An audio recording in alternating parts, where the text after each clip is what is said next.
Millions open a My Social Security account so they can prepare for retirement. Social Security, securing today and tomorrow. See what you can do online at socialsecurity.gov. Produced at U.S. taxpayer expense.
Hey, have you noticed all the new landscaping downtown? That new landscaping does more than just add beauty to our community. Really? It's a rain garden, part of the community's green stormwater infrastructure plan. It uses natural vegetation to absorb rainwater, reduce flooding, and manage the effects of storms. It's one of the ways our community is managing the connection between how we use our land and manage our water resources, providing multiple benefits for all. Learn more about how planners are working to help communities at planning.org. Brought to you by the American Planning Association.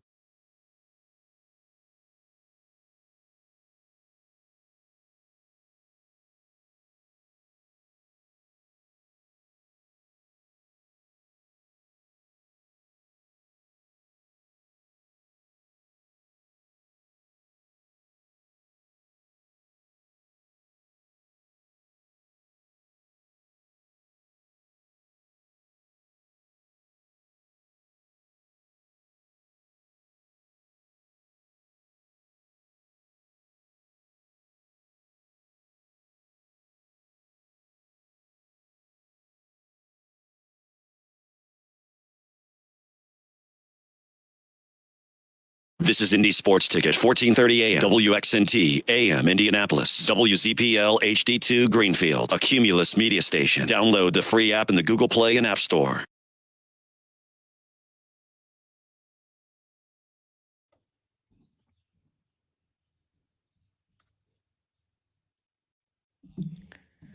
What's going on? It's the Real Jonathan Smith Show here on Indy's Sports Ticket. Thanks for tuning in, no matter how you're tuning in. Maybe you're watching on the YouTube live stream, which you should do. Just go to YouTube, search for Indy's Sports Ticket, and we should pop right up. And yeah, maybe you're watching the live stream on Twitter. Feel free to follow us at Ticket1430 if that is what you would like to do. Maybe you're listening on the Indy Sports Ticket app. And yeah, no matter how you're listening, I truly appreciate it. But yeah, I've got a lot of stuff for today. Somehow, some way, I sat down last night at my computer. I'm doing my prep. You know, my wife's like, Jonathan, when are you coming to bed? And I'm like, I have no idea. I don't know how long this is going to take me. And then I went into just a spiral of shooting out so many just different thoughts and ideas. And I got done and I looked up and I had just all these pages and I was like, I got to figure out what I'm going to do here. And a lot of it had to do with the Indiana Pacers. So what I've decided to do is bring out Report Card Day. Okay, the Pacer season is over. Report Card Day is here. Okay, some people dreaded Report Card Day growing up. Others loved it. I tended to enjoy it. Honestly, you know, growing up, I tended to get good grades because I knew if I didn't get good grades, my parents would make my bottom black and blue more than likely. So I got good grades. It was important. My parents made that very clear. And so, yeah, I got good grades growing up. And then I took all that knowledge that I learned in school and I threw it away. I was like, you know what? I learned all this math. I learned all this science. Let's talk about sports for a living. And yeah, so now instead of doing math and science, I talk about sports and enjoy having people yell at me on the internet. It's great. So far, I think it was a good decisions. And the Pacers have made multiple good decisions over the past couple of years in the draft and with some of the trades that they've made. And I think that that's properly reflected in the grades that I'm giving out to the Pacers right now that their season has officially concluded. So I'm going to go player by player and just give them a grade on how their series or how their season went. So for Tyrese Halliburton, I'm going to give him an A. Tyrese Halliburton has to be given an A. He's coming off of the best year of his career. He was named to the third-team All-NBA team for the first time in his career. He was an All-Star for the second time and an All-Star starter for the first time in his career. He was selected to be part of the United States Olympic team this summer. Like I said, he clearly deserved an A. I think that those accolades speak to that. And when Kevin Pritchard and the rest of the Pacers front office decided to trade for Tyrese Halliburton, I have to wonder if this is what they were expecting. Like, did they expect for Tyrese Halliburton to come to Indianapolis and become a top 5 offensive player in the NBA? Because that's what he is, given the shooting, the finishing ability, and the way that he passes the ball. He is a top 5 offensive player in the NBA. Like, did they expect that from him? Did they expect him to be one of the best 15 players in the NBA this year? Because that's what he was. Okay, like the way that they do all NBA now, there's no position. So in essence, it's just the 15 best players in the league. And he was named to the third All NBA team. Now, to be fair, right, to encapsulate the entire season, he was up and down throughout the playoffs during the regular season, coming off the hamstring injury. He wasn't very good. But when he was healthy, when he, was able to move normally, he was great. Okay, like he's one of the two main reasons, despite the up and downs throughout the playoffs, he's one of the two main reasons why the Pacers made a run to the Eastern Conference Finals. If he doesn't get hurt, the Pacers are probably still playing. Like, I think there's a decent chance that they win games 3 and 4 at home. We're tied up 2-2, and we're going back to Boston. But, he got hurt, and that's part of it. That's part of why he needs to get stronger, because stronger dudes, just in basketball at least, don't get hurt as often. Right? The ascension of Tyrese Halliburton this year can't be denied. When people talk about Anthony Richardson and how they expect for him to take a leap for the Colts this year, like, people have been asking the question, what is a leap? Tyrese Halliburton from last year to this year, that is a leap. Okay, Tyrese Halliburton led the NBA in assists this year at 11 a game. Okay, that is also a career high for Halliburton. He averaged 20 points a game on 48% shooting from the field. That is incredibly impressive from someone who takes the majority of his shots from the perimeter. I hope that changes over the next couple of years. I think I've been very vocal about how Halliburton needs to use his mid-range game a little bit more than what he does. So I hope that changes. But even if it doesn't, like, he's shown that he's a good enough shooter, finisher, and passer that he's capable of being a top 15 player in the NBA by mainly taking threes and layups. Like I said, I think he could go to another level offensively if he uses that crisp mid-range game of his, because it's one of the best things that he has in his bag, so to speak.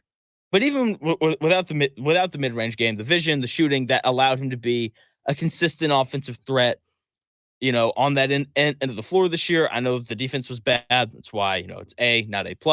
He was such a threat offensively that the Pacers felt that it'd be worth making a trade for Pascal Siakam this year. Rick Carlisle and Chad Buchanan said in their exit meeting press conferences, I think those were 2 days ago, that they viewed this as year one of a rebuild. And that communicates to me that they weren't expecting this type of season from Halliburton. His emergence, I think, made them feel a little bit more comfortable to go out and trade for Pascal Siakam, because they knew that they could be a legitimate threat in the playoffs if they had a second guy. And so they went out, they got him. I think part of why they felt comfortable to do that was because of the season that Halliburton was having. So Halliburton, great this season. He was the best player on a team that made the Eastern Conference Finals. he has to have an A to end the season on his report card.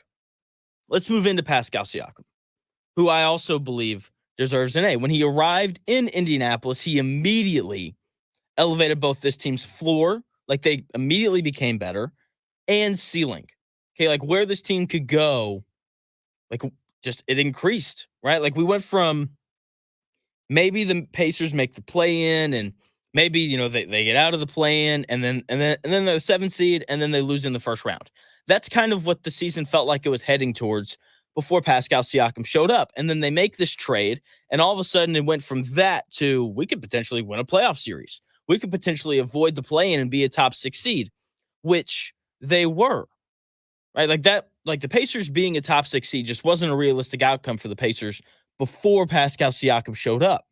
Okay, his offensive game and his size on defense really enabled the Pacers to be a legitimate playoff team in the Eastern Conference, right? And for them to make an Eastern Conference Finals run. Before Siakam showed up, the Pacers were like a 5-year-old riding a bike without training wheels for the first time. They stayed upright for the most part, but from time to time they'd run into challenges like under 500 teams, like the Hornets, and they'd lose or they'd fall off the bike, so to speak. Then Siakam showed up, and he was kind of like the dad that follows his kid that's learning how to ride the bike for the first time.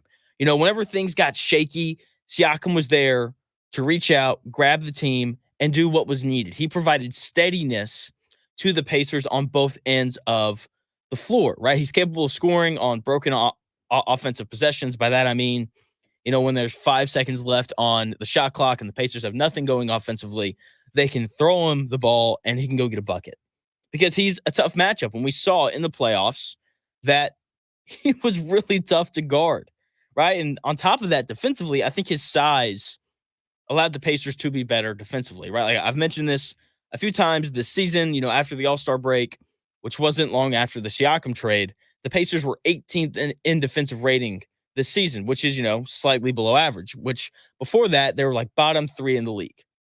Okay. And that addition of Siakam allowed for the Pacers to actually play basketball with the power forward.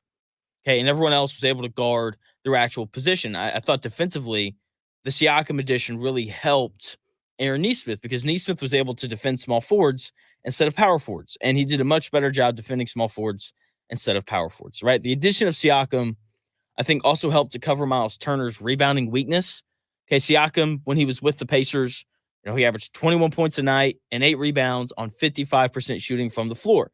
And hopefully, probably, the Pacers will be able to bring him back this next season. Now, I want to get into Miles Turner, a guy that I've defended a lot this year, and a guy that I will continue to defend because he's a good basketball player. Giving Miles Turner a B- for the season, which feels a little low for a guy who averaged 17 points and 17 points, 7 rebounds, and 2 blocks a night. That feels a little low. People don't like Miles Turner, but the Pacers aren't the Pacers, and they can't be the Pacers without him. The Pacers could not have made the Eastern Conference Finals without Miles Turner. He's a highly skilled center. Okay, his ability to space the floor is what allows the Pacers offense to flow the way that it does. His ability to shoot 36% from 3 allows the Pacers to score inside, which sounds a little bit backwards. But if you watched the Celtics series, you would notice that the Celtics would take Al Horford or whoever was playing center, and they would put them out at the three-point line because their centers are capable three-point shooters. And it pulled Miles Turner away from the bucket and allowed Jason Tatum and Jaylen Brown and Derek White and Drew Holiday to score inside with little to no resistance. The Pacers did the exact same thing to their opposition all year long. They would take Miles Turner, put him out on the perimeter, pull the shot blocking center away from the bucket, which then allowed, McConnell to shoot his little 8-foot pull-up jumpers without having to worry about shooting it over a 7-footer. It allowed Nembhard and Nesmith and Halliburton to get downhill to the rim and finish. Okay.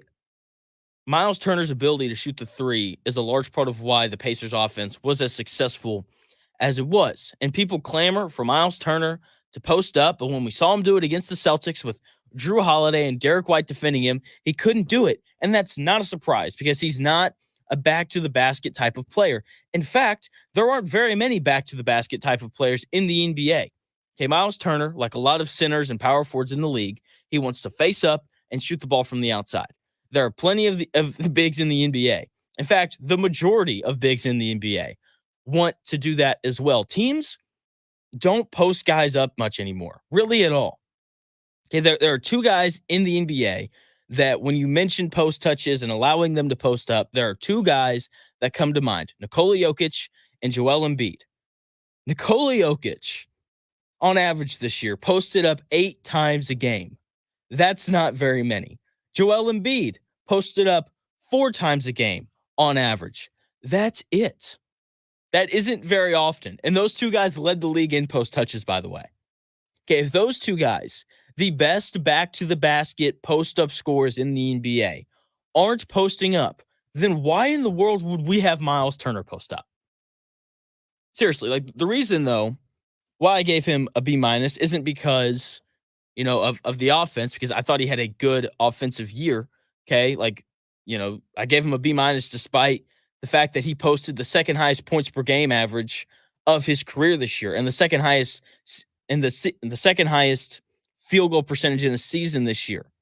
Yes, he blocks shots from time to time, but the reason why he has a B minus is because the rebounding isn't there and the rim protection isn't there. Yes, he blocks shots from time to time. Like I said at the top, he averages 2 block shots a game, but he doesn't push teams' offenses away from the rim like a Rudy Gobert does and a Victor Wembanyama do. Now, those are the 2 best rim protectors in the league, but I think if you've watched those guys play, then I think you understand what I'm saying. The rebounding stuff, it's been an issue since Miles Turner came into the league. I don't know what to do. I really don't, but he's got to be better on the glass. Maybe it's a will thing. Maybe it's some X's and O's thing that I don't understand, which I don't think that it is because there are plenty of centers like Miles Turner that hang out, 25 feet away from the basket on offense and defense, and they still grab rebounds. Okay, either way, the impact that Miles Turner has on the offensive side of the ball cannot be denied. His shooting allows the Pacers offense to be what it was this previous season, and the Pacers don't make the Eastern Conference Finals without him. I'm giving Miles Turner a B minus for his performance on the season. Andrew Nimhard. Andrew Nimhard gets a B plus. Okay. He was awesome. I didn't think his grade would be a B plus because he didn't even average 10 points a game this year during the regular season, but I can't ignore what he did in the playoffs. I don't think any of us can because he showed up and he was just like, okay, Halliburton, you're hurt. Let me just be the best guard on the floor. Let me just do that really quickly. He was awesome in the playoffs. Okay, like after having, a solid regular season for a role player, he went up to a whole new level. In the playoffs, he averaged 15 points and 6 assists while shooting 56% from the field and 48% from 3. That's absurdly good shooting. He played a large role in the Pacers' run to the Eastern Conference Finals. He consistently hit shots when he needed to. He defended Damian Lillard in the opening round, and he did a pretty good job of it. He struggled against Brunson, but a lot of guys struggled to defend Brunson. But it's clear that Andrew Nimhard provides a positive presence on the defensive end. It's clear that he fits in really well besides Tyrese Halliburton because of the shooting. And, he's a really good secondary playmaker, right? So if you want to give Halliburton a break or run Halliburton off of a screen or something to start the offense, Nimhard's capable of doing that because he played point guard for Mark Few at Gonzaga, right? Like he just came into the league very ready to play, right? And I think the cool part about seeing Nimhard really come on strong during the playoffs is this is only year 2, right? And he should continue to get better in the offseason. I'm intrigued to see how he performs for Team Canada in the Olympics. I'm curious to see what role they kind of have him fill because that Team Canada team, Jamal Murray, Shai Gilgeous-Alexander, Zach Edey, Andrew Nimhard, like they've got really good players on that roster. So I'll be interested to see what they have Nimhard do. He's probably going to come off the bench, I would assume, but we'll see what they end up having him do. I've got a few more grades left to give out. Aaron Nesmith, TJ McConnell, Obi Toppin, Ben Shepherd. I'm going to talk about Carlisle as well. I'm giving out my highest grade actually when we come back here in about 4 minutes. So make sure you stick around to hear that.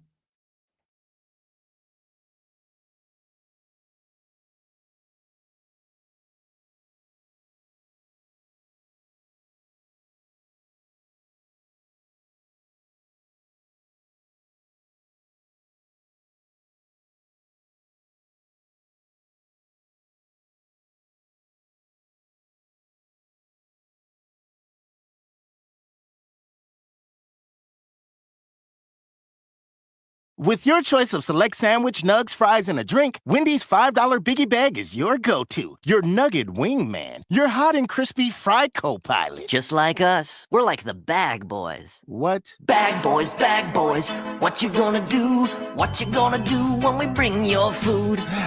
For a deal you can count on, bet on Biggie and choose wisely. Choose Wendy's. Bag boys. U.S. price and participation may vary. Includes choice of JBC or crispy chicken sandwich with 4-piece nuggets, junior fry, and small soft drink. Third-party delivery pricing may be higher. Prescriptions require an online consultation with a healthcare provider who will determine if appropriate. Restrictions apply. See website for details and important safety information. Subscription required. Price varies based on product and subscription plan. Hey guys, did you know there's a generic form of Viagra that works just the same, but is 95% cheaper? And you can get it online? Go to hims.com/joy. Through HIMS, you'll get a free medical consultation, discreet shipping if prescribed, and the process is 100% online. To start your free online visit, go to hims.com/joy. That's HIMS.com/JOY.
If a hurricane is coming, is your community ready?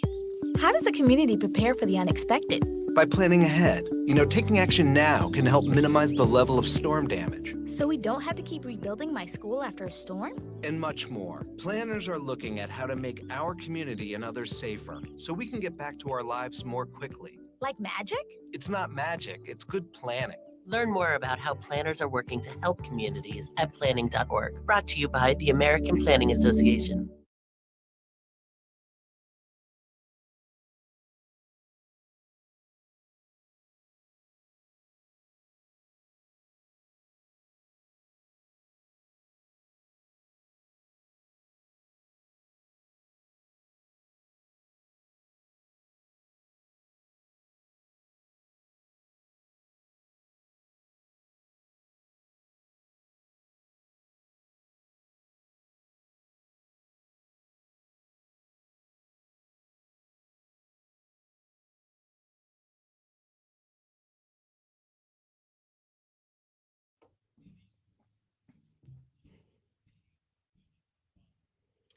What's going on? The Real Jonathan Smith here on Indies, or the Real Jonathan Smith Show on Indies Sports Ticket. I'm so excited to continue this Pacers postseason report card that, I misspoke. It's okay though. It happens. Like I said to open the show, I sat down, I started working on this, and I looked up and I had way too many things that I actually had to cut back on. So, it happens. I apologize to my wife. I told her I'd be in bed, between 10:30 and 11. I did not get to bed until midnight. So apologies to Amelia. So I was also so excited to do this Pacers report card. I didn't fully vet what was going to happen on the show today. Obviously, the Pacers report card, which I'm hoping to finish up here at 11.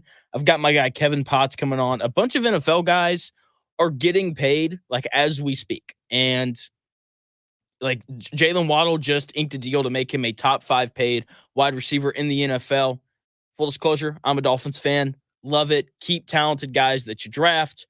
See, that's the thing that Ballard doesn't understand. And this is something that I don't know if Chris Ballard ever will understand. when you draft really good players, you have to make hard decisions. And he hasn't had to do that yet because he just hasn't drafted enough uber talented players to have to do that. So, you know, there's that. So I'm having Kevin Potts on. We're gonna discuss that. We're gonna talk about how do all these Colts contracts look with all these different receivers getting paid, mainly that Michael Pittman Jr. contract. So he's coming on at 11 for us to discuss that. Obviously, the Pacers report card thing. I've got questions about Jonathan Taylor. I do. The Colts are clearly going to put a lot on his plate this year, and I don't know if that's the wisest decision. Mavs and Timberwolves game 5 is tonight. JJ Redick rumored to be the Lakers' new head coach already. They just haven't officially announced it. And then, Scotty Scheffler is now officially off the hook. But before we get to all that, let's finish up this report card. Aaron Nesmith. Aaron Nesmith was one of my favorite players for the Pacers this year. I think he embodies a lot of what teams want in their role players. Like, he's tough, relentless, he's fearless, which can be an issue at times, but I think that that's something that as he gets older, he will eventually hone of like, okay, yes, like I am fearless, but let's maybe not drive into 3 defenders when there's 2 guys open on the wing. I don't know. So hopefully as he progresses, he will kind of hone in that fearlessness and use it to more of the Pacers' advantage as opposed to it being a detriment at times. I gave him a B grade for the season. He defended his butt off all year. Like, he consistently defended the opposing team's best player all year, and he had some great defensive games, right? Like, I think we really saw his defensive prowess against Boston. He made life really hard on Jason Tatum, and Tatum's best moments were when Aaron Nesmith was on the bench, right? And even though Aaron Nesmith wasn't scoring the ball, he didn't shoot it super great, after the All-Star break and during the playoffs, but his defense was so good that he had to be out on the floor for the Pacers throughout the playoffs. He was by far their best defender. Okay, and before the All-Star break, the man couldn't miss from 3. He shot 46% from 3, which is absurd. Like, that's incredible, right? And that's where the league's moving. There's more and more guys shooting around that 45% mark. But then again, after the All-Star break and in the playoffs, he really struggled. Like, his percentage dropped. He was, around like the mid 30s, which isn't terrible, but that's just not what he was shooting at originally. And I mean, look, he still shot 42% from 3 on the season. That is elite territory, right? And that combined with the defense and the effort that he played with, it was not hard to like what Aaron Nesmith brought to the table for the Pacers. This was the best year of his career. This is one of the best contracts in, the in the NBA in general. So Nesmith, great season. McConnell, the guy that I've really just been wanting to get to. McConnell and Carlisle, those are the last 2 guys that I want to hit on because Toppin and Shepard, we'll kind of see what they do going forward. But McConnell, the story there for him is it's pretty incredible, right? So at the start of the season, Rick Carlisle told McConnell that he wasn't going to play much. Okay, he basically looked at TJ McConnell. He's like, hey, man, you're going to be the 10th, 11th, or 12th man. We have a ton of talent, a lot of young talent that we really feel like we need to play. And so, like, we aren't going to play you. And McConnell, being the fierce competitor that he is, told Rick Carlisle that he was wrong. And in the minutes that he got, McConnell was nothing short of spectacular, and he has emerged as one of the best backup point guards in the NBA. Everybody likes watching McConnell play because everyone likes the short, white guy that is good at basketball. I don't know why. They just do. And he brought a very important edge to the Pacers this year that this team needed, right? Like, in the moments where the Pacers lacked toughness, I felt like they put McConnell in, and that toughness level went up. And I felt like it rubbed off onto the other players throughout the season, right? He's obviously another large reason why this team made a run to the Eastern Conference Finals. Like, he just brought this toughness and this energy level to the Pacers all year, and he pushed the pace consistently, and he went from a guy that Carlisle thought wouldn't play very much this year to getting 6th man of the year votes, right? Like, he averaged 10 points and 6 assists a night in 18 minutes a game, which is incredible. When he was on the floor, Dan and I, we were talking about this yesterday about Kwity Paye. Like, he's a guy that, like, Kwity Paye is just a guy that you don't notice very often. But TJ McConnell, you always knew when he was on the floor. Okay, like, you constantly knew that he was going to do things that impacted the outcome of the game. That, and I don't think he ever missed a pull-up jump shot. And those two things are why I gave him an A+ on the season. To wrap up the report card here, coaching has been a big topic for the Pacers this season. Rick Carlisle took a lot of flack throughout the season, but I thought he did a good job. He did. I thought he was the perfect coach for this team. He took a young group and really maximized everything that they have from a talent perspective. Okay, a team that was this bad defensively to start the season had no business making the playoffs, yet alone making the Eastern Conference Finals. And like I said, the defense wasn't great, but it improved throughout the season, right? Which is what should happen when you have young guys, because young dudes don't defend. Like they don't, right? Like playing defense at the NBA level is not easy. It's really difficult. And I thought that Rick Carlisle did an excellent job of putting players in positions where they concede, definitely on offense, right? Like you can't deny that. Like the offensive scheme that Rick Carlisle put in place was perfect for these guys. The defense was obviously a struggle. I still tend to think that was more of a personnel issue rather than a coaching issue.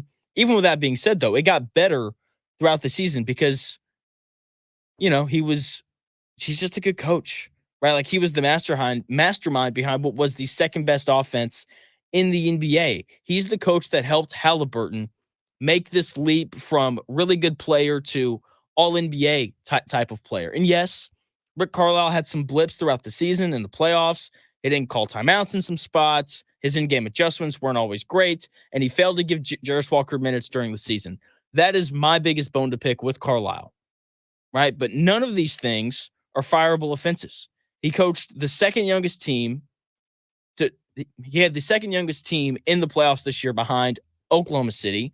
This is a team with little to no playoff experience outside of Pascal Siakam, and he got them to the Eastern Conference Finals. He got them to show up and play at an incredibly high level in Game 7 in Madison Square Garden. Okay, he is the coach who put together this outlier season from the Pacers because nobody expected for this to happen. And if you don't have a good coach, then you don't overachieve in the same way that the Pacers did. Rick Carlisle gets an A- on the season. Chris Ballard, though, always deserves an F. He does. And I have another bone to pick with yet once again a lack of moves being made. Jonathan Taylor is he's an interesting player. I don't know how I feel about Jonathan Taylor. He's the third highest paid running back in the NFL, making $14 million a year. Yeah, he's just, I don't know how to feel about him because I have legitimate questions about how good of a player he is. I don't think he's the third best running back in the NFL, yet he's being paid like he is. Outside of that magical 2021 season, he's been pretty average. Yeah, I don't think he's been good. I think he's just been, he's just another running back. Right? 2021 is really the only season where Jonathan Taylor popped. Okay? That's the only year of his 4 years in the NFL that he averaged more than 100 rushing yards a game. The other 3 years, he averaged much closer to 75 rushing yards a game. These last 2 seasons, he's missed a lot of time. Okay, he didn't play very much last year. He only appeared in 10 games last year. Okay, and then in 2022, he only appeared in 11 games. In 2021, he played in all 17. 2020, his rookie season, he played in 15 out of 17, which is a good number for running backs considering how much they get hit. They get hit on every single play. So he hasn't stayed healthy.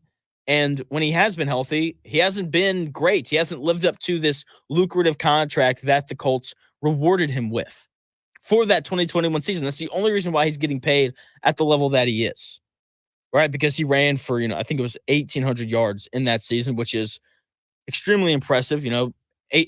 18 touchdowns as well is impressive. And having, a good running back is semi-important. I don't think it's the most important thing in the world. That's why when Ballard gave Jonathan Taylor all this money, I was not excited about it. I think is the nice way to say it. Because there are a lot of running backs out there. And they've overpaid this guy a guy who gets hurt and has been pretty average outside of 2021. And when I look at the games missed, that is where my concern lies. Because Chris Ballard and the Colts haven't done anything in the offseason to beefing up this running back room. Okay, you have to, there's no legitimate backup running back. I would have really liked to have seen them bring Zach Moss back, for another couple years. That didn't happen. He's going to go and probably play pretty well in Cincinnati. So now when we look at the running back room, Trey Sermon is the backup. That's not doing very much for me. I don't know how much that's doing for you, but seeing Trey Sermon on the field doesn't exactly get me excited. I don't exactly have confidence in him to consistently make positive plays. And Evan Hull, I got to be honest, I don't even know who that is. Those are the second and third string running backs for the Colts this year, right? Those are the guys backing up Jonathan Taylor, who's missed 6 games or more these last 2 seasons. Okay, and the Colts are, because of the lack of moves for the running back room, they didn't draft a running back. I would have loved to have seen them take Bucky Irvine out of Oregon, just fast, twitch, a little bit different from Jonathan Taylor, kind of gives you a change of pace, a real home run hitter kind of running back. There's not a lot of depth in that room at a position that gets hurt often, behind a guy in Jonathan Taylor who, like I said, has missed 6 games or more these past 2 seasons. And I don't think that that's the best plan. I really don't. Is there a world where I'm wrong and Jonathan Taylor plays, 15 out of 17 games and he runs for 1,500 yards and he has another, 500 yards receiving or whatever? Yes, because Jonathan Taylor is an uber talented running back that has shown that type of production before. But the issue is he's only done it once. And the other 3 years, like I said, pretty average, especially on a game-to-game basis. He averaged 74 yards a game last season. And then 2 years ago, it was 78. In his rookie season, it was 77. That's very average. Okay, I don't expect for running backs to run for, 100 yards a game. But at the same time, I do expect them to run for a little bit more than 75, and if a guy's going to be average, why are you paying him $14 million?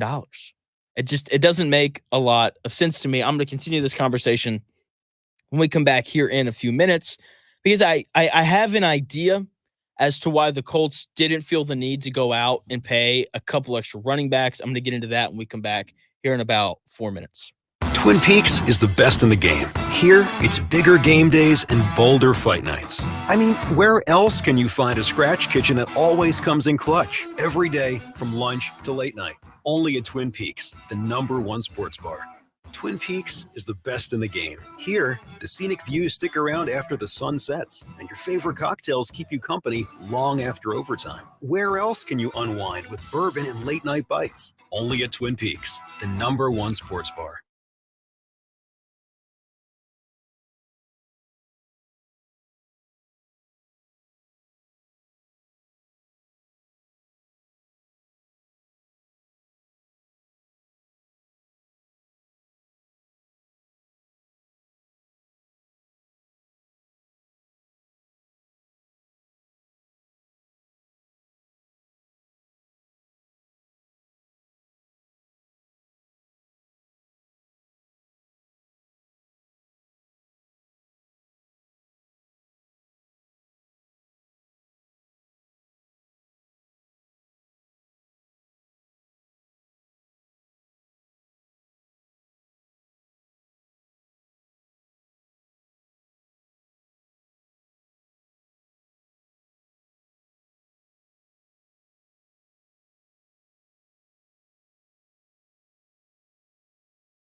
Introducing Tenside Stone Tile Flooring.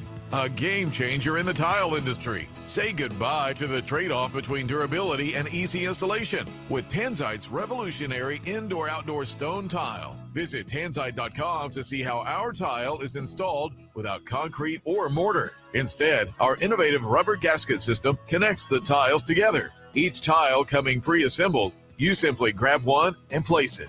No expertise needed. At Tanzite.com, you can see how our foam-back tiles contour to cover any existing floor while insulating against sound and cold. Beautiful and versatile. Tanzite tile adapts to indoor or outdoor use, from kitchens to patios, on concrete basements or wooden decks, all with the durability of stone that's guaranteed for life. Witness this innovative product yourself and order a sample today at Tanzite.com. That's TANZITE.com.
What's going on the Real Jonathan Smith Show here on Indy's Sports Tickets?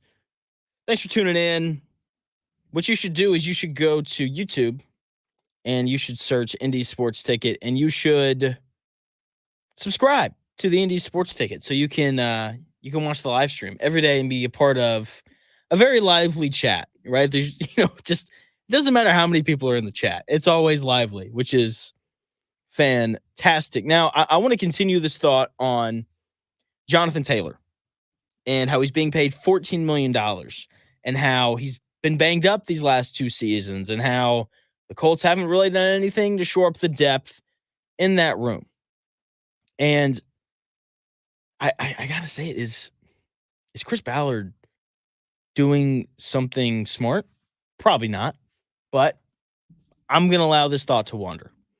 When we look at running backs, as I said, the YouTube chat is awesome. And I don't remember if it was Buzzard or Otter Creek who said it, but they said that Jonathan Taylor's backup last year, Zach Moss, was every bit as good as Jonathan Taylor was last year. And I agree. Zach Moss put together the best year of his career in Indianapolis last year, taking all the snaps when Jonathan Taylor was out hurt, with the thumb injury, which still never really made sense to me. I remember when he hurt his thumb, he hurt it in the first quarter or in the first half, excuse me. And then he played the rest of the game, and then he came out and he was like, I got to miss 4 weeks. Never really understood that, but that's what happened. But it was fine though, because Zach Moss was able to step in and immediately contribute. When I look across the NFL, running backs that get hurt, never really an issue. Just look at the Baltimore Ravens. The Baltimore Ravens do this better than anyone else, and it's not a surprise because the Baltimore Ravens are one of the best ran organizations in not even just in the NFL, but in all of sports in general. They are constantly ahead of the curve, making the adjustments, and when guys go down, because look, they've had an injury-riddled running back room for the past several years to a point where if I was Derrick Henry, I'd be like, I don't know if I want to go play running back for the Ravens. It seems like whoever plays running back for the Ravens always tears an ACL or an Achilles. Just look at J.K. Dobbins. He tore his ACL one year. The following year, he tore his Achilles. Last year, they're going out. They're signing guys like Earl Mitchell, who is an absolute home run signing, and then he got hurt before the playoffs. The Ravens just consistently have running backs that get hurt, which is normal because it's a physical position that gets hit literally every single play, right? Because if you weren't being handed the ball off to, then you're in trying to block, 280-pound defensive linemen as they're trying to hit your quarterback. So it's a hard position to play. It's a position with a lot of wear and tear. That's why NFL teams don't like to fork out the money for those guys. But it's also a position that is incredibly deep. There are a lot of good running backs available. There are plenty of guys on practice squads or bagging groceries at Kroger right now that can play running back in the NFL. Because the running back position is extremely, it is, dare I say, the most position dependent spot on the field. And what do I mean by that? You can be Barry Sanders. You could be Walter Payton. You could be Jonathan Taylor. You could be Christian McCaffrey. If you were to go play for the Carolina Panthers, it wouldn't matter because the Carolina Panthers have one of the worst offensive lines in the NFL. Your running back is only going to be as productive as your offensive line is. And when I keep that in mind and I look at this Colts running back room, I think that the plan is if Jonathan Taylor gets hurt, we'll just go sign a free agent running back because they grow on trees. Like, they aren't overly hard to find. So we'll see what they wind up doing with that running back room. I think it's going to be really interesting to see how they approach that going forward because, like I said, there's not a lot of depth in that room. They didn't draft a running back. They didn't sign one in free agency like Trey Sermon. Okay, fine, whatever. We'll see how he does. Meanwhile, I look across, the league, and I think this is pretty normal. Like, you don't know who the backup running back is for the Chiefs. I don't either, because if Isaiah Pacheco goes down, the Chiefs they could just go sign a free agent because they, like I said, the running backs they just grow on trees, right? They just do, and things that don't grow on trees are guys like Luka Doncic and Kyrie Irving and Anthony Edwards and Karl Anthony Towns. Mavs Timberwolves Game 5 is tonight. Can't wait. As you know, I like hoops. No, correction. As you know, I love hoops. Right? This is, I wouldn't say it's all I do, but it feels like that's all I do is I just watch basketball. But I like the Mavs to finish it tonight. They're 4.5 point underdogs. So if I end up betting it, I don't know if I'm going to or not. I would bet the Mavs to at least cover the 4.5. If not, I would just take them to win. This is, I wouldn't say it's one of my favorite stats, but I like this stat. Luka Doncic has the highest playoff scoring average following a loss in NBA playoff history. It's like 36 points a night. That's absurd. I like the Mavs to win tonight in large part because I think Luka has a really big game. I think Kyrie has a big game as well. Both Kyrie and Luka shot less than 35% from the floor, and they only lost by 5 points in Game 4. And PJ Washington, who was a huge part of their series win over the Thunder, hasn't shot the ball very well either. I'm convinced PJ Washington is only allowed to make threes to either tie the game or to take the lead. If it's not to do one of those two things, PJ Washington, just put a lid on the basket because it's not allowed to go in. And then when I look across at Minnesota and Minneapolis and I look at how their team performed, Karl Anthony Towns shot 9 of 13 in Game 4. Like, the dude just didn't miss. Like, I think he was 4 or 5 from 3 on top of that as well, and he hit multiple big shots down the stretch. Look, if you're asking me, hey Jonathan, do you want to bet on Karl Anthony Towns or Kyrie and Luka? I don't think I'm going to bet on Kyrie and Luka. I think everybody would, without any sort of hesitation on top of it. And I don't know, like you could say the Timberwolves finally figured some stuff out. That's why Luka and Kyrie struggled. They switched some matchups, and I just don't think it's going to be enough for them to hold guys like Luka and Kyrie Irving down. And when I think about the Pacers and I think about how they close games, I think this is the importance in Halliburton learning how to use that mid-range jumper as more of a weapon and looking to be more of a scorer. Because, like, when I watch Luka and Kyrie, every time they touch the basketball in the last 3 minutes, it feels like the game's over. It feels like no matter what happens here, I know that every time down, the Dallas Mavericks are going to generate a good look.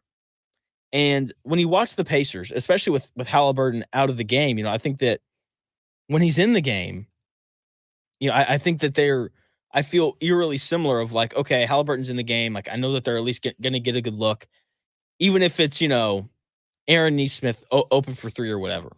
So that is, I think, the ultimate weapon. I said earlier in the show that Tyrese Halliburton was a top 5 offensive player in the NBA, and that's part of it. That's part of why I feel that way is, like, I know when he's on the floor, the Pacers are going to get a good look because of his passing and his ability to score the ball. And with Kyrie and Luka, they both provide that sense of comfort, right? Like when Kyrie and Luka have the ball, it's like, all right, they're going to get a shot for themselves, or whoever's playing them is going to have to double, and I know that they're going to make the right pass. And I've said throughout these playoffs, talking about the Pacers and a little bit about the Timberwolves, because they're in very similar stages of they're these young teams that are going on deep playoff runs for the first time. I think, if you watch the NBA, then the regular season and the postseason are completely different, right? Because you're playing the same team, at a minimum 4 times in a row. They're making adjustments and they're throwing new coverages and things at you. And what I think we saw from Anthony Edwards in the first 3 games of the series was he didn't know how to respond to all the different coverages that were thrown at him. Meanwhile, Luka, who's been on a deep playoff run before, and Kyrie Irving, who's won an NBA Finals before, like, they've seen everything. And meanwhile, Anthony Edwards is not. And then when I think about the Pacers, that is something encouraging about Tyrese Halliburton. Because I think that when we watched his games in the playoffs, we never felt like he didn't have the answer. Right? Like when I watch Anthony Edwards and, he runs a screen and roll and they blitz him, sometimes like he's a little frantic and he looks like he just doesn't know what to do with the ball in his hands. He sits there and he's like, I guess I'm going to throw it to this guy. And then it's a turnover. With Halliburton, it never felt that way. With Halliburton, he would get blitzed and he's like, okay, I know my outlet is right here. And then the Pacers would play 4-on-3, right? The issue with Halliburton was always the aggressiveness of, is he going to get downhill? Is he going to do the things that he needs to do? And the games that the Pacers lost, he didn't. And the games that they won, he did. It was really that simple. And so when I look at Halliburton, it feels like this dude's incredibly smart. And yeah, I'm really intrigued to see how he progresses going forward. Is he going to learn to be more aggressive? Some people would say that that's a thing that comes naturally. I don't know. I think that you can teach it. I think you can find ways to encourage him to look for his own shot more.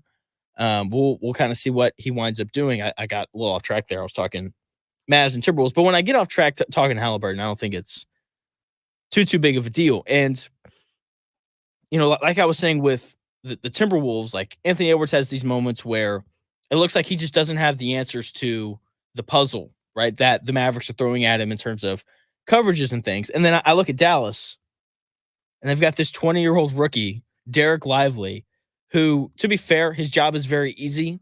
Like, most of his job is defend the rim, and when Luka or Kyrie throw you a lob, grab it and dunk it, right? Like, that kind of tends to be what he does. But I think something really encouraging and really cool to see from him that he does better than a lot of centers in the league already is he passes the ball really well out of the short roll. We've talked a little bit about Miles Turner. Not a super ton today, but like a little bit. And that is the thing. And that is the thing with Miles Turner. Like, I think he could greatly improve as a passer on the offensive end. I don't think he needs to work on his post-up game because teams just don't post big. They don't post anybody up anymore. It doesn't matter who you are. And so the post stuff doesn't really bother me. It's, can you pass the ball well out of the screen and roll? Like, do you have the ability to catch the ball with your back to the basket, turn around, and immediately dissect whatever the defense looks like? Do I need to make a pass to the corner? Do I need to take one dribble and lay it up? Do I need to kick it back out? that is, I think, the next area of development for Miles Turner. And when I watch Derek Lively, this is something that he has figured out.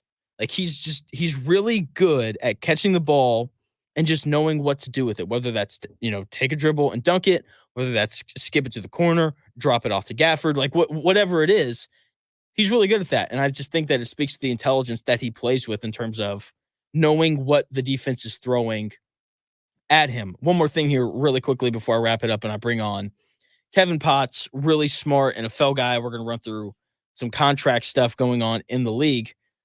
JJ Redick's rumored to be the new head coach of the Lakers. And, there's obviously a lot of opinions on that, a lot of stuff revolving around LeBron because, like, it's no secret, JJ Redick and LeBron James are good buddies, right? Like, they're doing the podcast together and they're breaking down film and doing all of these different things. Can I just pose a hypothetical? What if JJ Redick's the next Steve Kerr? Like, what if he's the next guy who played in the league for a long time? Now, to be fair, Steve Kerr, much better career in terms of success, right? I believe he won 4. I don't know how many championships he won. He won a lot, though. I know Steve Kerr won several championships, so he has several rings as a player. He then retires after playing with the Bulls and the Spurs, and then he goes into broadcasting, right? He's a color commentator, assisting, and I think he was a better color commentator than JJ Redick just because he has a little bit more personality than Redick. But I think it's pretty clear when JJ Redick does games that he's really smart and he definitely understands, offense. And if you've listened to his podcast and you watch him break down film, it's really revealing of like, okay, this guy understands basketball. He understands how offenses work. He understands how defenses need to defend certain actions. Like, he's clearly a very smart guy. So I'm just asking the question, is there any world where JJ Redick is an absolute home run hire and he ends up being the next Steve Kerr and he ends up unlocking whatever the next level for Anthony Davis is? Because look, LeBron James is going to continue to be LeBron James. It doesn't matter if JJ Redick's the coach or if I'm the coach or if your 4-year-old son's the coach. Like, LeBron James is going to be LeBron James. The question is, can the next coach of the Lakers, or I guess can JJ Redick figure out a way to elevate Anthony Davis and the role players around LeBron James? And I think it's going to be easier for that person for whoever the next head coach is, maybe the reports are false and it's Redick. And it's not Redick, excuse me. Whoever that next coach is has to figure out a way to elevate the guys around LeBron. And I just think it's easier to do that if LeBron knows and respects who you are as a basketball mind. So we'll see what the Lakers wind up doing, but all the reports right now indicate that JJ Redick will be the next new head coach of the Lakers. Kevin Potts joining me next. A bunch of dudes are getting paid. Where do the Colts stack with their contract situation? Like, do these contracts now look better? Are they worse? How's all that kind of look? Kevin Potts coming up next with those answers when we come back here in about 4.5 minutes.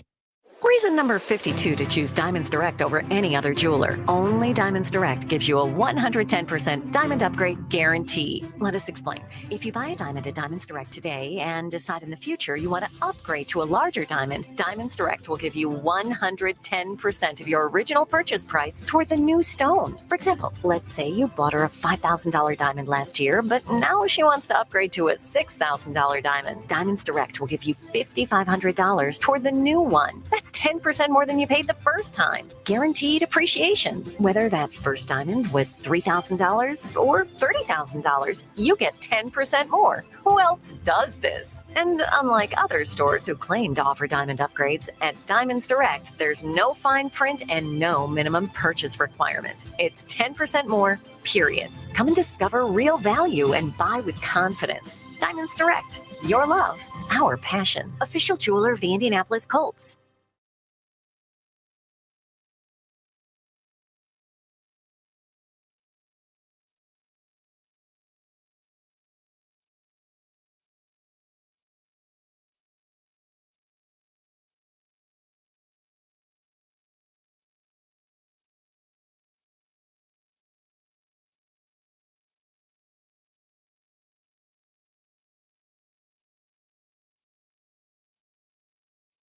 Get in zone, AutoZone. Welcome to AutoZone. What are you working on today? I think my battery's dead. With free battery testing and charging, we can help you get back on the road. Get in zone, AutoZone. So what if I need a new one? We have the right Duralast battery for you, only at AutoZone. Get in zone, AutoZone. And what about my old battery? We can recycle it right here at America's #1 battery destination. Get in zone, AutoZone. Restrictions apply. At Charmin, we heard you shouldn't talk about going to the bathroom in public, so we decided to sing about it. When you're rolling Charmin Ultra Soft on the potty, less is more, so roll it back, everybody. Charmin's irresistibly soft and hella nice. The cream is always soft. It's our party vibe. So what? Everybody wanna touch the sky. Charmin Ultra Soft is irresistibly soft and more absorbent, so you can use less. Enjoy the go with Charmin.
This is Indy Sports Ticket, 1430 AM, WXNT, AM, Indianapolis, WZPL, HD2, Greenfield, a Cumulus media station. Download the free app in the Google Play and App Store.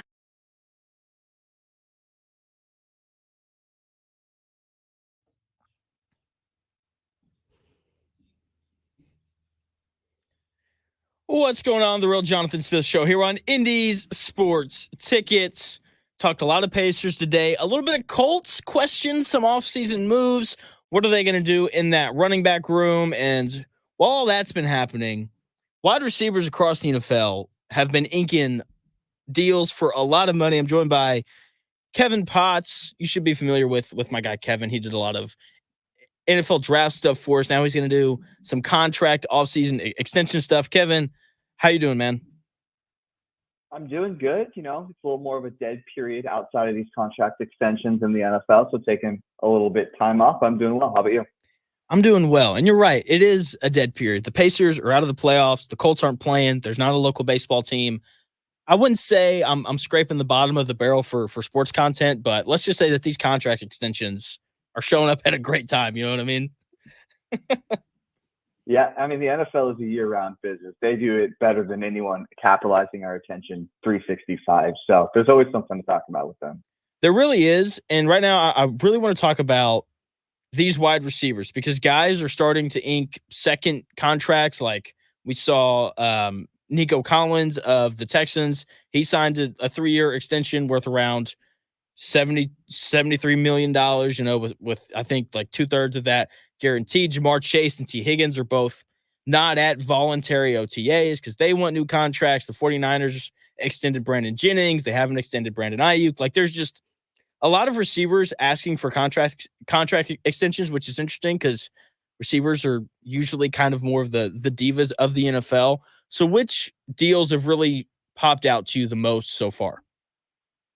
I think it's this collection of 3-year deals for these guys on their second contracts. You mentioned Nico Collins, so most of your Colts listeners are familiar with Michael Pittman. Devontae Smith got his deal early, and then Jalen Waddle just actually got his deal about 30 minutes ago. And it's all these guys getting these 3-year extensions off their rookie deals, anywhere from $23 to $28 million a year. I think that's what we're looking at to see with this new age of wide receiver contract. That's really interesting to see how these teams stack these guys up, how they tier them as a wide receiver 1, a wide receiver 2, and whatnot.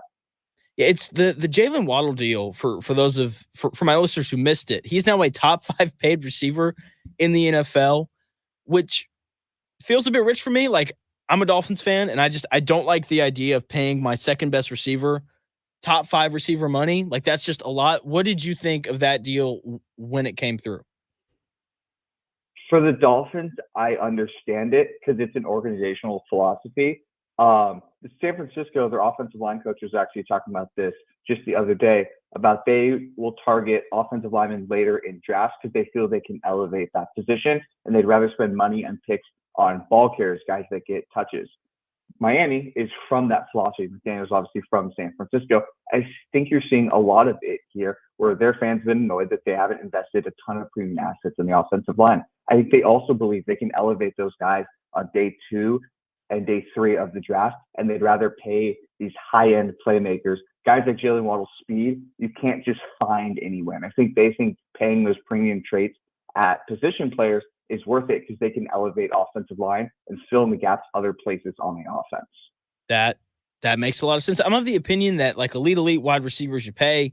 If you're average to and below, then you can probably find a free agent receiver out there who's just as good, because I think receivers are starting to become sort of like running backs where there's just a lot of them available and a lot of them are really good. Like, you can go find a good receiver on a practice squad somewhere. And to your point, like, you can't find Jalen Waddle's speed on a practice squad anywhere. So that makes a lot of sense.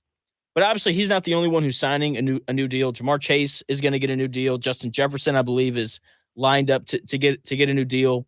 When the dust settles, who do you think will be the highest paid receiver in the NFL? I think it's going to be Justin Jefferson. I think Chase has a good shot to maybe contest for it. If Jefferson gets his deal done this summer and Chase ends up waiting until next summer, he might pass it. But I think Jefferson is going to challenge Nick Bosa for the highest paid player in all of the NFL. I think he's the best receiver in all of football, and I think he deserves that contract. So if I had to guess right now, I think Jefferson's going to get that one. They have a quarterback on a rookie deal. It makes it a little bit easier to quote-unquote overpay and give that mega deal to a receiver his caliber. So that would be my guess. Yeah, that's kind of the way that I was leaning too, with kind of the same thing of like, could Jamar Chase potentially be paid more than him? How do you think the Bengals and these teams that, well, I guess it's really just the Bengals, how do you think they deal with the T. Higgins stuff as well as figuring out this Jamar Chase contract?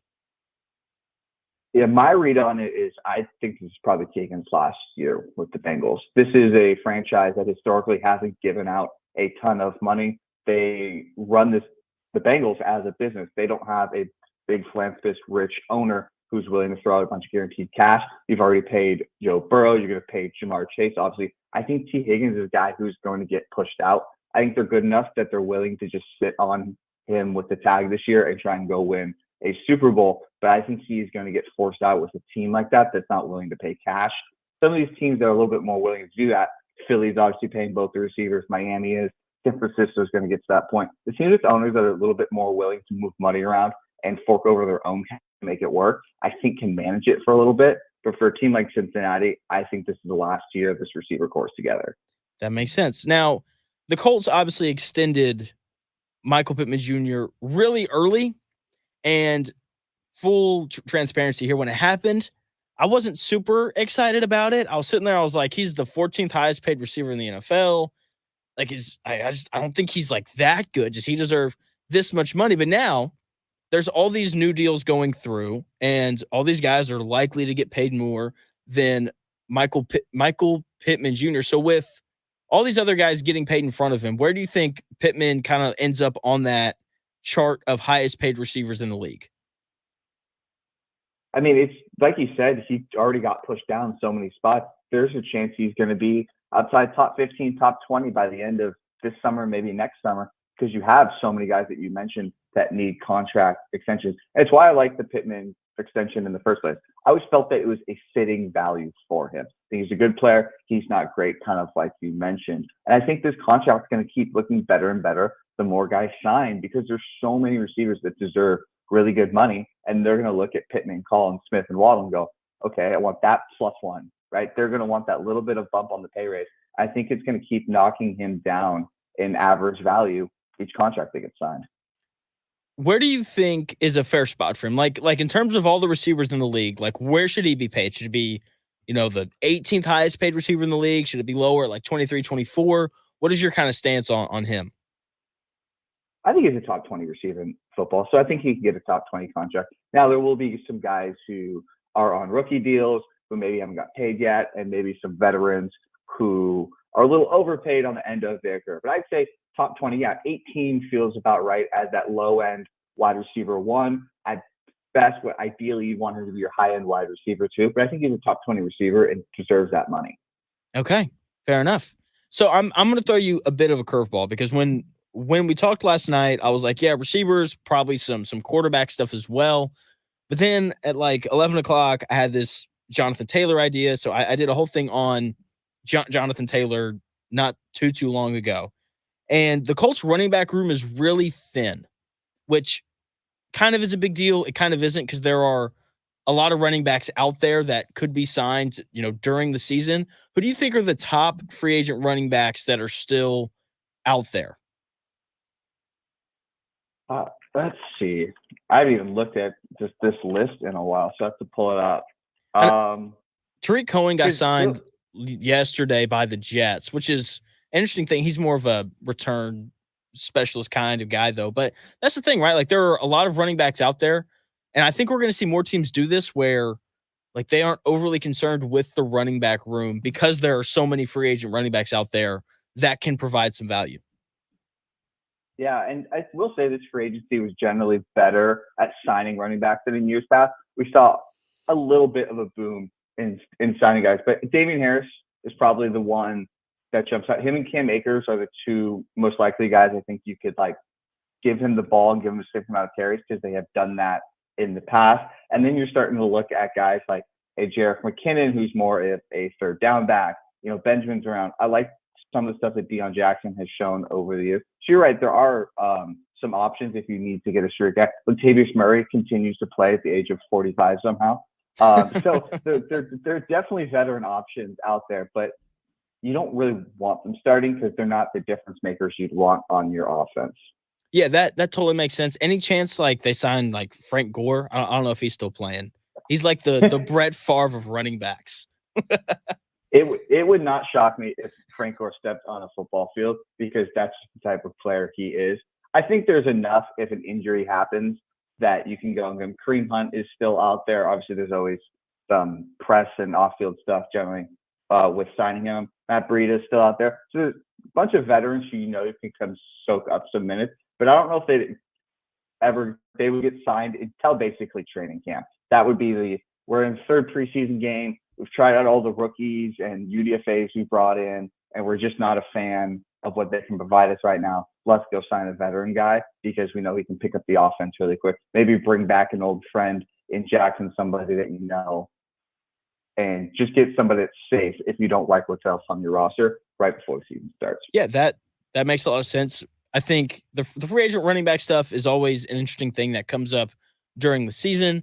I think paying wide receivers is a relatively easy thing to figure out. Like you pay the ones that are great, and the mid to lower level guys are kind of like, we'll kind of see. Quarterbacks are a really interesting thing, because there aren't a lot of good ones. Like, there aren't a lot of great ones. But at the same time, when you find one that's good, teams don't want to let them go, because they know that if they do, then they could be terrible again. And with that being said, there are quarterbacks that are that have the opportunity to be extended. Jared Goff signed his extension earlier in the offseason. and Tua is kind of the next guy up. Do you think the Dolphins reset the market with Tua?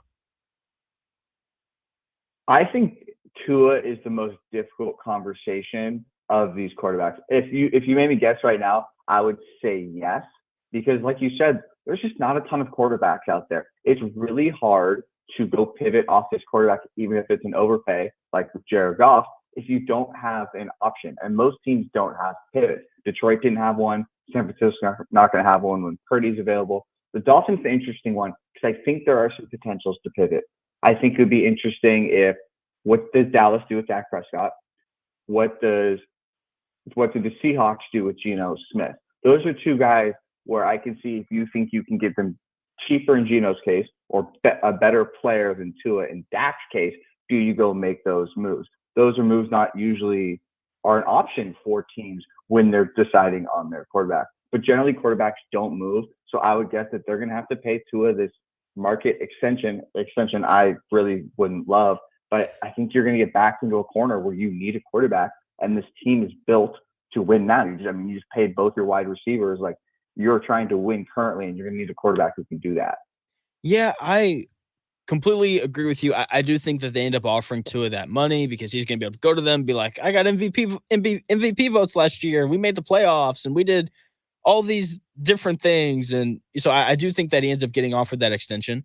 And then I'll go cry as a Dolphins fan because they'll be stuck in, 11-6 and not winning a playoff game for the rest of the time that Tua is there, which is fine, I guess. For the Cowboys, though, because you brought them up, and I was going to ask you about them. So for Colts fans out there, I have to explain this to you because Chris Ballard doesn't consistently draft great players. And when you do that, you eventually run out of money for extensions and things of that nature, and you have to make these really hard decisions. And the Cowboys, like, you got to extend Micah Parsons, who's one of the best pass rushers in the league. You got to extend Dak, who's a top 10-ish quarterback in the NFL. And you got CeeDee Lamb, who you also need to extend, who was awesome last year. Like, how do you think the Cowboys prioritize those three guys? I mean, honestly, I don't know, because I don't know why they're doing it like this. They've waited too long on Dak where they've backed themselves into a corner. Usually you have an order of operations of things. We talked about kind of getting Pittman done early. I think Philly does a great job. Like, they got Devontae Smith super done early.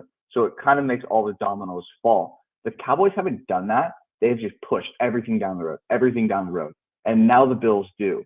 And you don't have a contract for, you mentioned them, your three best players, Dak Prescott, CeeDee Lamb, and Micah Parsons. I think it's going to get Lamb gets his deal done this summer, and then Parsons will eventually get his. I don't know where Dak slots, which is why I brought him up for the Miami conversation, because you have a guy playing on a one-year deal. It doesn't seem like they are remotely close to getting one done, but Dallas has no other options at quarterback outside of Dak.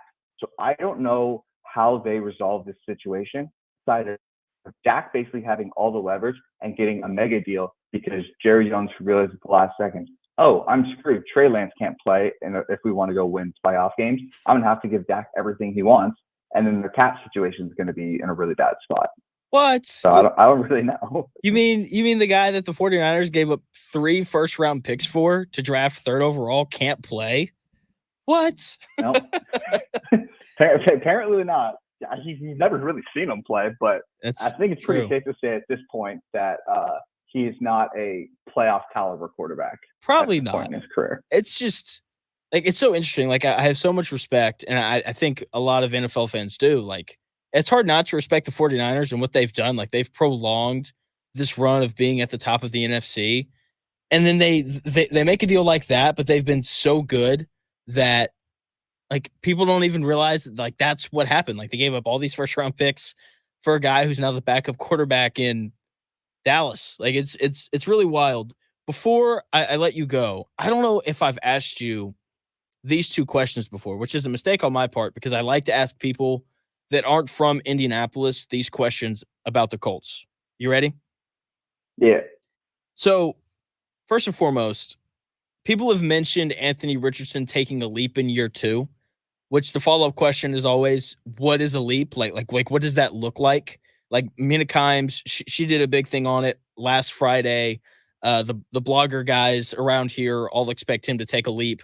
So for you, as an outsider looking into, Indy and the Colts, what would a leap for Anthony Richardson be from year 1 to year 2? I don't think it's a statistical thing. I think it's, does he have control of this offense?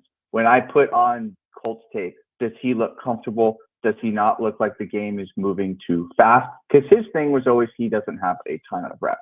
I always thought mentally he showed a lot of promise. Obviously, the tools were otherworldly. But when you miss so much time in a rookie year because of an injury, it can set your development back. I mean, talking back to Trey Lance, he didn't play a ton. So you get a little bit of worry for a guy who hasn't played a ton of football. How does he look? I don't necessarily care about the team's record.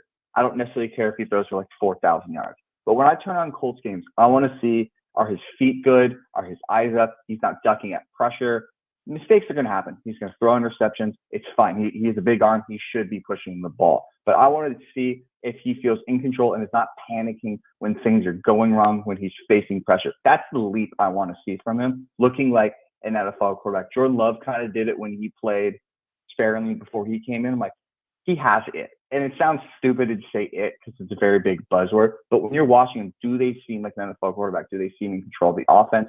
Does the spotlight not seem too big for them? That's what I'm looking for AR in this second year. Okay, so for clarity, because I know my audience is going to ask this question. Having control of the offense looks like adjusting the offensive line to counter pressure. It's not being rushed when there is pressure. That is kind of what you're looking for when you say that he's in control of the offense. Yeah, when defenses throw funky looks at him, they bring blitzers. Does he not just curl up in a ball and go down? He doesn't throw it into triple coverage because there's always going to be some risk when you're throwing the ball, but he does not make really bad mistakes. Sometimes it's just throwing the ball away too. He obviously got hurt this year. Knowing when to slide is a big one. It's making those little on-the-fly decisions that are going to keep the offense on track, knowing you're down in distance, getting rid of the ball, checking it down, just overall keeping the offense on track. Because I think we saw last year, if you have a quarterback that can keep this offense on track, it can do pretty well. So I want to see him keep this offense flowing roughly like it did last year. And then you're going to see the flashes that can elevate that ceiling. But just seeing him raise that floor and being comfortable with very stuff defensive coordinators are going to throw at him in different down distances is what I'm looking for. That makes a lot. It sounds like you're looking for just a lot of mental stuff, because I think it's pretty clear that like Anthony Richardson has the physical traits to be successful. The question is, how's the processing? Is he comfortable? Can he avoid getting sped up? Because I feel like when guys get sped up, that's when they, throw picks and not smart passes. Yeah, exactly. And the reason I like Anthony Richardson, why I like him as a prospect, why I think he's going to be good, is I do think mentally he is capable of doing all of these things. I think he does a really good job at navigating pressure and being smart. But for a guy with a limited sample size, as we've seen in both college and the NFL, that is still a lot of projection in terms of my evaluation. So I just want to see it more. I want to see him play the full season. I want to see more consistent of him raising the floor of that offense. Because, like I said, we know the flash can be there. The highlight plays are never going to go away with a guy of that skill set. Let's just see you do the actual quarterback things at a more consistent on a larger sample size. Okay, last question for you, Kevin. You can find, what is the name of your Substack again? It's Kevin Potts, NFL and draft breakdowns. Okay, you can find all of his writing there. You can follow him on Twitter at KevinPotts06 just to get all of his opinions. He's really quick about responding to new deals and things with some pretty good insight as well. Last question for you, Kevin. When you view this Colts franchise as a whole, like, how do you view them? Like, I asked a guy from Dallas this who came on my show a month or so ago, and he called the Colts boring. So, like, what is a word that you would associate with the Colts franchise as a whole? Solid. I feel like when I look at their team, I generally like a lot of their players, but especially in the recent years, I just feel like they've lacked some of that star power to put them in the top of the AFC. The other one would be Andrew Luck. I grew up fair enough. Yeah. So I grew up about 15 minutes from Stanford. So very familiar with Luck. So the early years of Colts when I was younger, definitely Andrew Luck and not putting enough around him. But the more recent years, I think he'd be solid. Like, I always like these teams. I think they're good. And I keep waiting for them to take the next step because I like a lot of their complementary pieces. And I would like to see them get in the playoffs and play some legit football and contend in the AFC, which is obviously what you hope when you have a quarterback like Richardson. Yeah, I mean, and you would think that they can. They're undefeated against the Chiefs since Mahomes showed up. So, Showing up. they're the only team that Mahomes and the Chiefs haven't beaten, which is kind of wild. I mean, that's great. Hang the banner right now. That's we'll see right. How long that lasts. Kevin, thanks for your time, man. Always appreciate it. Of course. Yeah, always a pleasure. Have a good one, man. That is Kevin Potts. You can follow him on Twitter at KevinPotts06. You can read his stuff on Substack as well. Kevin Potts, NFL Draft Board, and all those different things. John Buzzard with a great point. Another word for solid would be the word mediocre. And, honestly, in a lot of ways, I think he's right. Like, the Colts have plenty of good players on their roster. Okay, like Jonathan Taylor's a good player. Michael Pittman Jr. is a good player. Kwity Paye's a fine player. But there's no legitimate star power on the roster. And I think that's been one of the more frustrating parts with Ballard is he just hasn't done a great job of going out and finding these superstars that you have to have in order to win a Super Bowl and in order to win a division, right? Because like when you look at the Chiefs, because they are the gold standard, they have a star, they have multiple stars on the offensive side of the ball. They have Travis Kelce, who is a bona fide star at the tight end spot. They have a superstar in Patrick Mahomes. That doesn't need to be explained. And then on defense, they have a bona fide star on the defensive line in, what's his name? Chandler Jones. That sounds right. Chris Jones, excuse me, Chris Jones. Like they have a bona fide star on the defensive line in Chris Jones. And they have a bona fide star on the back end in L'Jarius Sneed, one of the best cornerbacks in the NFL. So like that is what wins Super Bowls. Much like in the NBA, superstars win, the finals and in the playoffs. It's the same thing in the NFL. Okay, like the reason why the Chiefs win Super Bowls isn't because their third receiver is good. No, they win Super Bowls because they have a superstar in Patrick Mahomes, Travis Kelce, Chris Jones, and L'Jarius Sneed. And when you look around at the AFC South and you look at this Colts division, like ask yourself the question of, because these are all three younger, kind of more rebuilding teams, like which teams have superstars and or potential superstars? Like when we look at the Colts, you could argue, and I think I would argue for the idea that Anthony Richardson is a potential superstar given the physical traits, but it's hard to say because we haven't seen him play. That's why the word potential is in front of the word superstar. When, like potentially Leatu Latu ends up being a superstar, the first defensive player drafted in this year's NFL draft. When we look, at the Texans, CJ Stroud looks like he's going to be a superstar. Okay. He was a top 10 quarterback in the NFL last year. Like that's a big deal. And then, they just extended Nico Collins. People keep telling me he's great. They just signed Stephon Diggs, who can be a superstar at that wide receiver spot. On the defensive side of the ball, Derek Stingley Jr. is one of the best corners in the NFL. On the defensive line, Will Anderson Jr., a guy that they took with the number 3 overall pick last year, like he also could wind up being a legitimate superstar. And so like that is, I think the scary thing about the Texans is like they're going to have potentially 2 superstars on each side of the ball. And when I look at the Colts roster, it's like, are they going to have 2 superstars on each side of the ball anytime soon? Certainly doesn't feel that way. It certainly doesn't feel that way. It feels like maybe Anthony Richardson develops into, a top 10 quarterback at some point. Maybe Leatu Latu is like a double-digit sack guy. And like outside of that, it's like there's just a lot of good. There's not a lot of great. There's not a lot of superstar level guys on this roster. And when we continue to work through the division, the Titans, look, I'm not a Will Levis guy. I'm just going to completely ignore them because if your quarterback's not a superstar, you're not winning the division, you're not winning a playoff game, and you definitely aren't winning the Super Bowl. Okay, like I think we see that with the Dolphins. Like they've got studs all over that team, but they're very average at quarterback with Tua, and because of that, they can't win a playoff game. And so when it comes to the Titans, like whatever, I'm not a believer in Will Levis. Who cares? And then we look in Jacksonville, and I think they're in a very similar boat as to the Colts of, okay, we think our quarterback could be a superstar at some point. I'm still holding out hope for Trevor Lawrence and what I saw 2 years ago. Like he still has another level that he could go to. And then on defense, they've got a great pass rusher and edge rusher, Josh Allen. And outside of that, it's a lot of average to good players.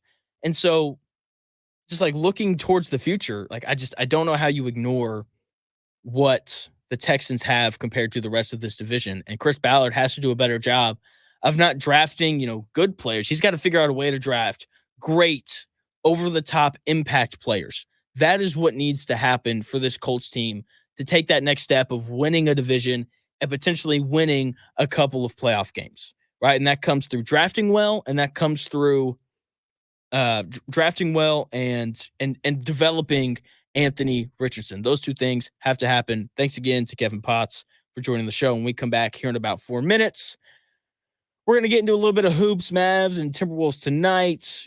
Wrap up on the Pacers a little more. Talk a little, Halliburton, Turner, Carlisle, that kind of stuff. That's all coming up here in about 4 minutes.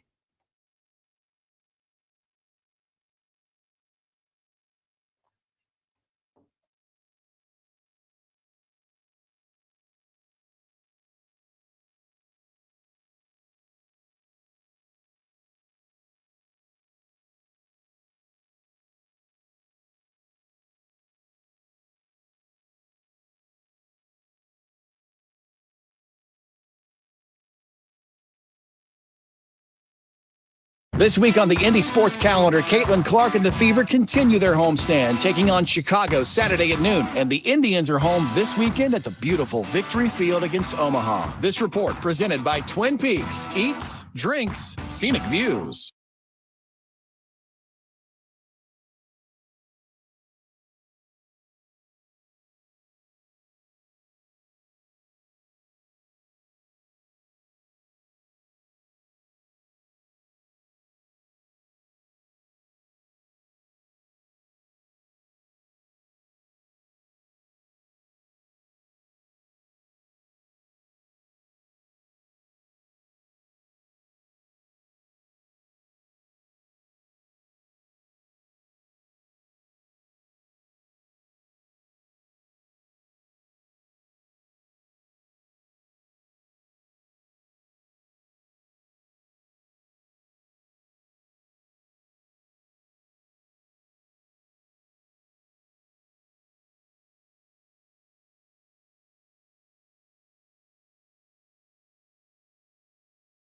Investing involves risk, including possible loss of principal. Income may be subject to state, local, or federal alternative minimum tax. The stock market dropped by Inflation over the Federal continues Reserve to be a raised challenge interest for rates. Let's face it, investing can feel pretty scary and overwhelming these days, especially if you're retired or close to retirement, which is why you should consider investing in municipal bonds from Henny and Walsh. Municipal bonds can provide a source of federally tax-free retirement income. Plus, an investment in municipal bonds is an investment in America. Municipal bonds help finance major civil projects across the country, like the Golden Gate Bridge and Hoover Dam, as well as local roads, bridges, and schools. Call 1-800-761-9761 right now for our informative free bond guide and learn how you can earn tax-free retirement income while investing in America's future. Just dial 1-800-761-9761 for the free Henny and Walsh bond guide. There's no cost and no obligation. 1-800-761-9761. Henny and Walsh Inc., member of FINRA and SIPC.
More winners, more often. It's the Real Jonathan Smith Show on Indy's Sports Ticket, 1430 AM and 99.5 HD2. What's going on? The Real Jonathan Smith Show here on Indy's Sports Tickets.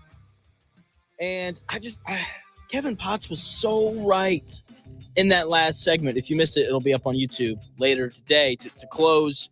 We were talking about contract extensions and, to be frank, stuff that was maybe a little too boring, but stuff that's happening and stuff that needs to be discussed, especially from a Colts perspective of like, how do these Colts contracts look after all these other dudes get paid, right? And what do the Colts do with this running back room going forward? Because they haven't really addressed it at all, which, is, whatever.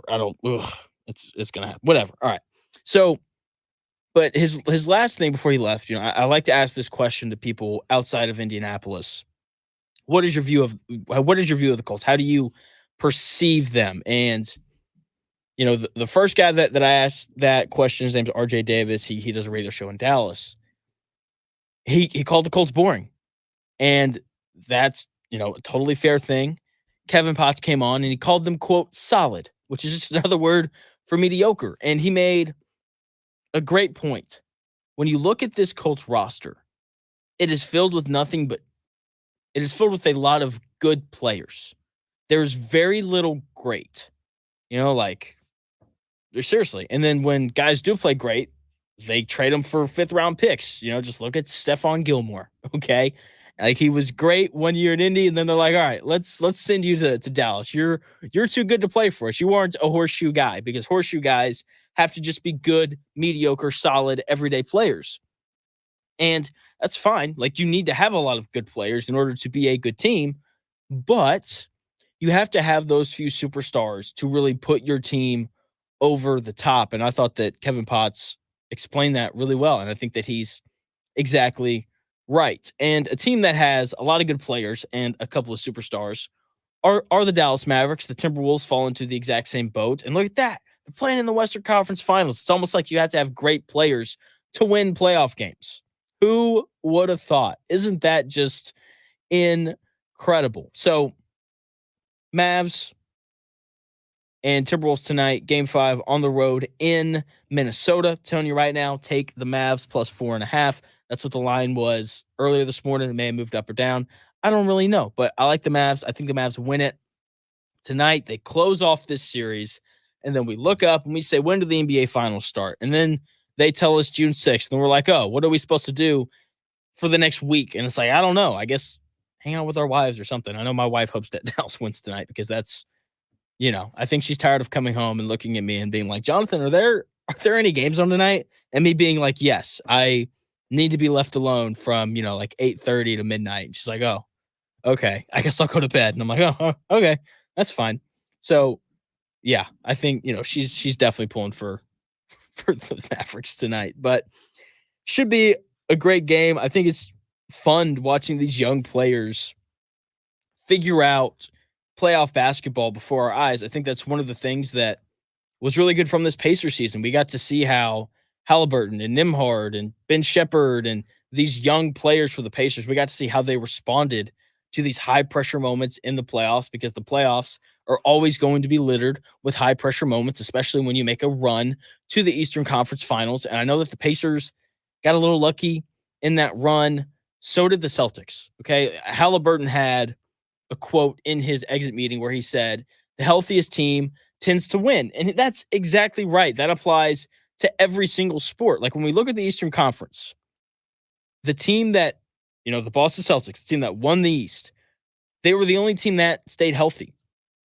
They were. And, the Pacers obviously benefited from that, right? Like Giannis, he strains his calf, doesn't play a game in that series against the Pacers. And then the Pacers move on and they play the Knicks. And, Jalen Brunson breaks his thumb, even though when Jalen Brunson broke his thumb, like, the game was already over. The Pacers were up by like 24. So I don't want to hear about that. But if you want to say, hey, OG Anunoby got hurt, then like, okay, yeah, I will gladly concede that point to you, and the Pacers stayed healthy until the Eastern Conference Finals. And we would have gotten a great series, but Tyrese Halliburton tweaks or messes up that left hamstring. That's the hamstring that he hurt earlier on in the season. He should be able to rehab it over the summer and come back better next year. You would hope. Like that's I think that's what we expect. I don't know about you, but I expect 23-year-olds, getting ready to be paid, $50 million a year to improve over the course of the summer. So I'm excited for next year. And it was just fun watching Halliburton throughout the playoffs and Nimhard, especially Nimhard games 3 and 4, just watching him step up. And it was fun watching Halliburton work and process through just the different coverages that were being thrown at him. Like for the first time in his career, like the Knicks played a, deny him the basketball style defense on Halliburton. That had never happened to him before. And so watching him process through that, and then, he obviously struggled the first game that the Knicks did that. And then the next game he came back and he played great. So it's just, that's one of my favorite things about these playoffs. It's like, yes, there's no LeBron James, there's no Kevin Durant, there's no Steph Curry.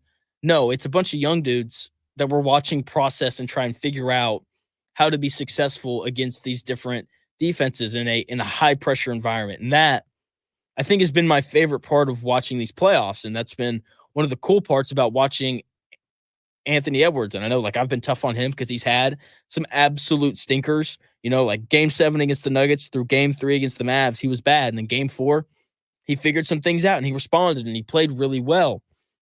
And that for me has been a really fun thing to watch. We're going to get to see it again tonight because I think the Mavs are going to switch up some of the defensive stuff that they throw at Anthony Edwards and Karl Anthony Towns, who was absolutely unconscious shooting the basketball in game 4. So that game should be fun. Expect Luka to have a big one. He's got the highest playoff scoring average following a playoff loss in NBA history at like 35, 36 points a game. Something absurd. He didn't shoot it well in game 4. Neither did Kyrie. We're going to get to see those guys respond a little bit, and it's going to be fun. I really can't wait for it. Should be just an absolutely awesome game. I'm geared up. I'm ready to go. The notepad at home is like, it's prepped and ready to go. I can't wait. Okay. It should be a fantastic time. Full disclosure, if the Mavs win tonight, I'm wearing my Luka jersey tomorrow. I almost wore it today, but I didn't want to jinx it. So we'll see how that goes. When we come back, we're going to wrap up the show talking a little Jonathan Taylor. JJ Redick too, maybe. We'll see. Could he be the next Steve Kerr? I don't know. We'll see. That's coming up here in about 4 minutes.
There's a lot to celebrate this month. Graduations, barbecues, and warm weather ahead. Celebrating a clean home by calling the cleaning pros at Zero Res. You know Zero Res as the zero residue carpet cleaners that don't leave behind any of the dirt-attracting soaps and chemicals that others use. This month, get the Indy Sports Ticket Special. 3 rooms of carpet clean starting at just $149 and take 20% off all other additional services. Book with ease at ZeroResIndy.com or call 317-388-5141.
Hello, it's me, the designer jeans in the back of your closet. What happened to us? I used to summer in the Hamptons, and now I'm stuck behind a pair of sweats. Okay, maybe I never really fit you right, but I got a lot more Sunday fun days left in me. So take me to Goodwill, where I can really make a difference. Your donations to Goodwill create jobs, training programs, and education assistance for people in your community. To find your nearest donation center, go to goodwill.org. Donate stuff. Create jobs. A message from Goodwill and the Ad Council.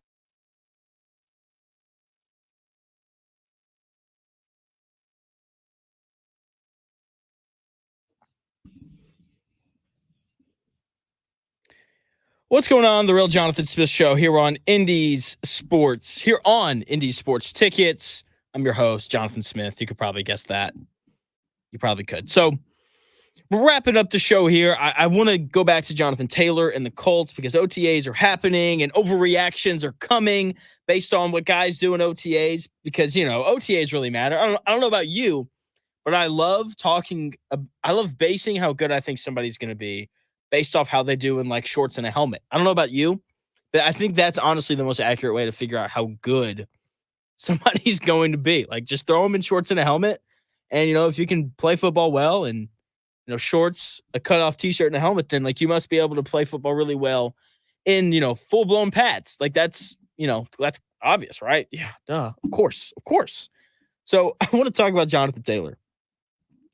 And it's going to be intriguing to see how the Colts manage this running back room, throughout the rest of the summer and throughout, the rest of the season as well, because there's not a lot of depth in that running back room behind a guy in Jonathan Taylor who has had one great season and 3 mediocre seasons, and a guy who's missed 6 games or more in the last 2 seasons. Like there's little to no depth behind him. Trey Sermon is the second string running back. Evan Hull, you don't know who that is. I don't know who that is. Just to be fully honest with you, like that's the depth behind a guy in Jonathan Taylor who, as I said, hasn't been the most reliable guy in terms of him playing games these past couple years, which my standard for running backs playing games is lower than it is for quarterbacks because, running backs get hit on every single play. Like if a running back can play in, 15 out of 17 games, it's fine with me. Like I understand that because they're getting hit on every single play. And so that's just kind of the way that position goes. And when it comes to Jonathan Taylor, there just needs to be more depth behind him because Zach Moss was great last year backing him up, right? Like there was little to no drop off from Jonathan Taylor to Zach Moss. And now Zach Moss is in Cincinnati. He's a Bengal and he's going to do well up there because the running back position is there's just a lot of them and a lot of them are similar. From time to time, you'll have a guy like Jonathan Taylor have a year like 2021 where he ran for 1,800 yards and 18 touchdowns and people were freaking out and he won AP Offensive Player of the Year. Like that happens sometimes. But then they usually revert back to being normal, good, mediocre, solid, whatever adjective you want to throw in there. That basically means the word average because that's what Jonathan Taylor's been outside of that 2021 season. That's the only year where he averaged more than 100 rushing yards in a game. The other 3 years, he averaged much closer to 75 rushing yards in a game. That's it, right? The other 3 years, like I said, average. He's missed time. Like he's averaged closer to 75 yards rushing a game in his other 3 seasons. Like that 2021 year, to be fair, like it was, 2 years ago, but it's beginning to look more and more like an outlier and not like the norm. And if that's going to be an outlier year, then why in the world are they paying Jonathan Taylor $14 million a year, which makes him the 3rd highest paid running back in the league at a position that is not very hard to replace? It's not. Okay, like Jonathan Taylor at some point in the year will get hurt because every running back gets hurt, and they're going to be like, oh, what should we do? How about this undrafted rookie that played at Western Kentucky State at the Division III level? How about him? He runs like a 4.4. Yeah, sure. Let's bring him in. Oh, there's not much of a drop off there. Because like I said, running backs, they grow on trees. And because they grow on trees, maybe that's why the Colts haven't addressed it in the offseason. Maybe, they plan on converting someone to potentially play running back. I want to know what's going on and like how are they going to use him because like they're clearly going to use him a lot this year. Like he's going to play on like he's an every down back, right? He's going to run in on first and second down. They're going to leave him in on third down. Will they incorporate him more out of the backfield? I don't know if they will. Like he can catch the ball, but I don't know the whole he can catch the ball out of the backfield thing doesn't really matter to me a ton, unless it's a guy like McCaffrey. But the difference is, like Christian McCaffrey can legitimately like run routes. Like a lot of these running backs, they just run like a little flare out to the right or left, and they'll just kind of flip it out there. And then it's like, okay, they cut the ball 1 yard behind the line of scrimmage. And by the time they catch it, the defense is swarming and they pick up like 2 yards. So the whole, can this guy catch the ball thing? It's going to be interesting to kind of see how they use him. Because like I said, he's a capable receiver out of the backfield, but I don't think that that's necessarily a strength of his. Like Jonathan Taylor is going to be at his best when they just hand it off to him and they let him follow, Nelson or Kelly or whoever else on this offensive line. So it's going to be interesting. Obviously, the quarterback run game, I know people don't want to see it. I know people aren't interested in watching, Anthony Richardson tuck it and run. It doesn't bother me as much. It's part of what makes Anthony Richardson, as long as he understands, the importance of sliding. Between the 20s, I don't think we'll see it a ton. But once the Colts enter the red zone, that is like, especially inside the 10, that is when I think we'll start to see them really use. That's when I think we'll really kind of start to see them use Anthony Richardson and his legs. Like, I think we're going to see QB power down in by the goal line, which I know probably makes some people nervous. For me, it's like, he's bigger than Jonathan Taylor. Like, you don't need a battering ram running back when you have a guy like that.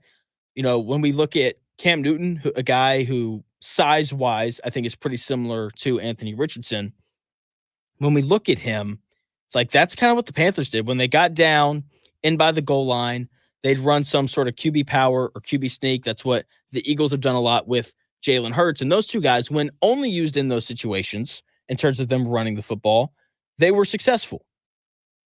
Okay, so I wouldn't mind, like, if the Colts, when the Colts run Anthony Richardson, because they're going to, I would expect for them to do it the most inside the 10, down by the goal line, to allow him to use his size. And here's the other thing. Like, when you run the quarterback, you gain an extra blocker. That is why teams like to do it, right? Because when you hand the ball off to the running back, obviously the quarterback's not going to step out and block. Like, they're not going to do that. So in essence, you're playing, 9 on 11 because Jonathan Taylor has the ball.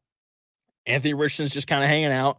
Everyone else is blocking. Whereas when Anthony Richardson runs the ball, they will use, Trey Sermon or Jonathan Taylor, or if they have a fullback, they will use that person as a lead blocker. So you go from playing 9 on 11 to 10 on 11. Like, you gain an extra blocker. And then depending on how the defense is stacked, that can help you even the numbers or even give you an advantage. So we'll see. Like I said, I don't think that they should run Anthony Richardson between the 20s, but down inside, the 10, the 5, I would like to see them do it, just because I think when guys get hurt in the NFL, it's very often, especially the concussion stuff. It's when guys have a full head of steam and they're able to really run downhill. Like, when you're inside the 5, inside the 10, like, there's just not as much of a runway for these linebackers and these safeties to build up a head of steam before hitting, whoever has the football, right? Whereas, if Richardson's running the ball up the middle at, his own 30 and, insert safety here has a 20-yard head start before he pops him, I think that's where you see everybody in the NFL get hurt. Whereas when you run it down on the goal line, like I said, there just isn't as much of a runway. So I'm very interested to see how they utilize Richardson in that run game, because like, it's a skill set that he has. It gives the Colts another offensive wrinkle, but at the same time, like, the injury history is overwhelmingly obvious. So excited to see how they use him.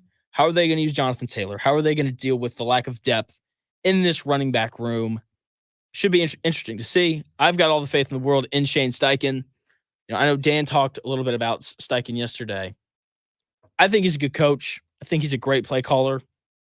Okay, he made, a mistake in not having Jonathan Taylor on the field for what was the Colts' biggest play of the season. But I just don't think that there are many coaches in the NFL that can take a backup quarterback, like Gardner Minshew, and a roster filled with good to solid players and have a chance to make the playoffs. There aren't very many coaches in the NFL who can do that. Okay, I think if you give that roster to, let me think here. If you give this roster to Andy Reid, then he can figure out a way to make the playoffs. If you give it to Kyle Shanahan or Mike McDaniel in Miami, like those guys can figure out a way to make the playoffs. Sean McVay in LA. That's really it, though. I think those are the only other 4 or 5 coaches in the league who could take a roster as average and mediocre as the Colts and have a chance to make the playoffs. So, a large part of why the Colts had an opportunity and were the 11th highest scoring offense in the NFL last year wasn't because they were overly talented. It's because they were coached well. And I thought Steichen did a really good job of elevating the guys for the Colts that needed to be elevated. Like Michael Pittman Jr. had the best year of his career with a backup quarterback throwing him the football. And part of that is because of the play calling by Shane Steichen. So Steichen, good coach. I've got faith in him. He's given us no reason not to trust him so far outside of that one play to close, the season against the Texans. And look, it was the right call, or it was an okay call because, if Minshew just makes a better pass, Colts probably go to the playoffs. But that's beside the point. That's going to do it for the Real Jonathan Smith Show. I'll be back tomorrow from 10 to noon. Mavs, they're winning tonight. I'm getting ready to pass the mic over to the great Dan Dockich, who will be on from noon to 3. I know we've got a couple good guests lined up for that. So that's coming up here in about 4.5 minutes. The Real Jonathan Smith Show tomorrow, 10 to noon. Thanks for listening. I will talk to you guys then.